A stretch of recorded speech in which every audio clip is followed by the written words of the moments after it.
No vídeo de hoje, eu vou falar sobre 5 mulheres que o Edgar matou. Pensando melhor, ele matou bem mais do que 5. Mas o Edgar de quem eu falo é o Allan Poe. E essas 5 mulheres que ele matou são personagens de ficção. Como vocês já viram no vídeo de estreia do canal, em que eu falei sobre o Corvo e a filosofia da composição, o Edgar Allan Poe foi um escritor estadunidense romântico, né, nessa primeira metade do século XIX, nasceu em 1809 e morreu em 1849, e tinha como um dos temas favoritos, um dos temas prediletos da sua obra, a morte. A morte, a atmosfera opressora, uma atmosfera triste, melancólica. De certo modo, o Edgar Allan Poe era obcecado com a morte, porque no plano biográfico, ele perdeu mulheres muito importantes cedo. Perdeu a mãe, depois se casou, perdeu a esposa, ela morreu de tuberculose. Mas no plano ficcional, né, no plano literário, a questão da morte vai aparecer mais forte ainda como um elemento estético e que ele vai defender, inclusive, no ensaio Filosofia da Composição. Quando ele vai ali trazendo os pormenores e o passo a passo da criação do seu poema, de certo modo ele lança mão de elementos que são importantes também para pensar na construção do conto. E aí ele vai pensar em enredo, ele vai falar de enredo, de como o enredo deve ser construído, de que o autor tem que vislumbrar o fim já no começo, e isso permite que a gente leia os contos do Edgar Allan Poe, e já no primeiro parágrafo a gente meio que decifra o que vai acontecer no final, mas ainda assim o desfecho nos surpreende justamente por toda essa atmosfera que ele cria, né? E a isso ele atribui o conceito de unidade de efeito. Mas há duas coisas muito importantes que ele menciona ali na Filosofia da Composição, que ele diz que a província ideal do poema é a beleza. O poema tem que ser belo, e a beleza que seja capaz de tocar e atingir qualquer leitor. E o tom privilegiado é o da tristeza, é o da melancolia. E aí nas reflexões dele, ele chega à conclusão de que não existe nada mais tocante, nada mais profundamente comovente do que a morte de uma bela mulher lamentada pelo amante abandonado, pelo amante em luto. E isso, inclusive, acontece no poema O Corvo, né? Mas isso não acontece só no Corvo, acontece também em outros poemas, como a Annabel Lee, por exemplo. Então, a morte, e morte de mulheres principalmente, costuma ser um elemento recorrente nas obras do Edgar Allan Poe. Essas figuras femininas, elas apresentam uma espécie de ambiguidade. O duplo também é outro elemento que percorre a obra desse escritor. E essas personagens acabam sendo muito ambíguas, no sentido de que a beleza delas remete a essa inspiração, como se fossem figuras musas, né? Mulheres inspiradoras, mulheres que encantam por sua beleza. Mas, por outro lado, esse contato muito próximo, muito íntimo com a morte, coloca essas mulheres numa situação de decrepitude, de decadência física, psicológica, emocional. Elas meio que vão se arruinando no decorrer das narrativas, no decorrer dos enredos. Essa ruína, essa decadência, normalmente é relatada por um narrador-personagem, né? O Edgar Allan Poe valorizou muito o narrador-personagem, justamente por ser uma voz que tem conhecimento de causa, então sabe do que vai falar, sabe do que sente. Via de regra, esses narradores-personagens são amantes ou esposos dessas mulheres muito belas que acabam se arruinando. Então, além de testemunhar ali a total decadência dessa mulher, há essa dor, essa perda, há um sentimento de luto que perdura, se transforma em melancolia, flerta ali com a loucura. Então, os narradores do Edgar Allan Poe, de certo modo, eles são desequilibrados, são muito perturbados, e são homens, em certa medida, né, não em todos, mas em certa medida são homens muito inteligentes, são homens que gostam de viver isolados, que estudam bastante. Essa figura feminina chega para representar uma alteridade para esse sujeito, para esse indivíduo que vive tão ensimesmado, que vive tão fechado em si mesmo. E como vocês já puderam perceber, esse vídeo é uma lista. Então vamos a ela. A primeira mulher que Edgar matou e de quem vou falar é Morella, do conto homônimo publicado em 1835, cujo narrador-personagem é um conhecido antigo de infância da personagem, Morella. Ele não é, na verdade, apaixonado por ela, mas muito a admira porque ela é muito inteligente, muito bonita. Ela chega a ser muito mais inteligente que ele, em alguns momentos isso fica muito subentendido no conto. Se casa com ela por admiração. Mas com o passar do tempo, essa relação fica um tanto quanto enfadonha, porque essa essa excessiva inteligência dela meio que o deixa entediado, ela funciona como uma espécie de professora na vida desse marido, desse esposo, que também é o nosso narrador personagem, sem nome. E os temas preferidos de Morella estão relacionados à espiritualidade, a misticismo, o que vai construir toda uma atmosfera sobrenatural do conto. E aí ela engravida, fica muito doente. À medida que o tempo vai passando, ela vai definhando cada vez mais. E no dia do parto, Morella vem a óbito. Morella morre. Mas antes de morrer, ela deixa uma profecia muito perturbadora para o seu esposo.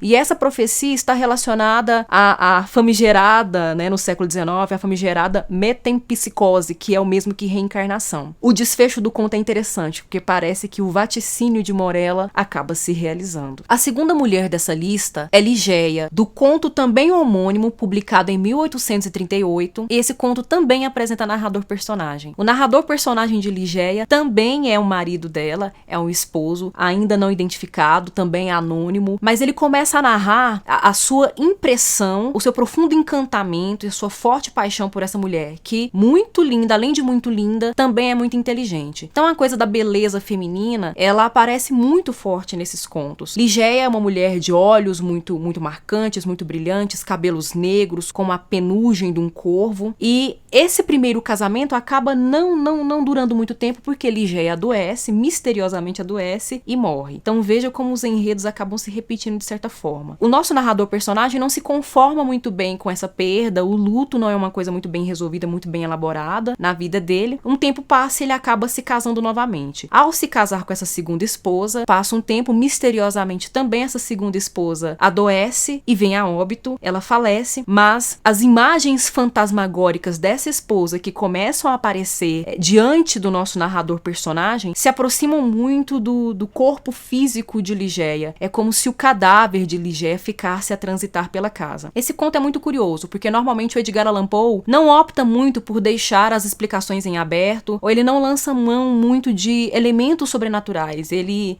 foi muito ligado à racionalidade, procurava muito trazer explicações racionalistas, científicas, dentro de uma lógica real para os incidentes insólitos, né, para os acontecimentos absurdos de seus contos, mas nem Ligeia nós temos um final em aberto. Não fica muito bem esclarecido, né, não fica muito claro para nós se esse narrador-personagem está passando por um processo alucinatório ou se de repente realmente o cadáver de Ligeia está ali transitando para lá e para cá, ou se é o fantasma dela que fica vagando para lá e para cá. Enfim, é outro conto de desfecho surpreendente que vale a pena conferir. A terceira mulher desse obituário literário é Berenice, de mais um conto homônimo nessa lista, publicado em 1835, que já começa com um aforismo, qual eu vou ler nessa edição das obras completas do Edgar Allan Poe, da editora Nova Aguilar, e a leitura que eu vou fazer agora é justamente a abertura desse conto, que já nos insere numa atmosfera muito típica dos enredos poeanos. A desgraça é variada, o infortúnio da terra é multiforme. Arqueando-se sobre o vasto horizonte como um arco-íris, suas cores são como as deste, variadas, distintas e, contudo, intimamente misturadas. Esse conto, inclusive, foi adaptado para televisão. A Fox, durante um tempo, trabalhou com a adaptação dos contos do Edgar. A série se chamava, inclusive, Contos de Edgar.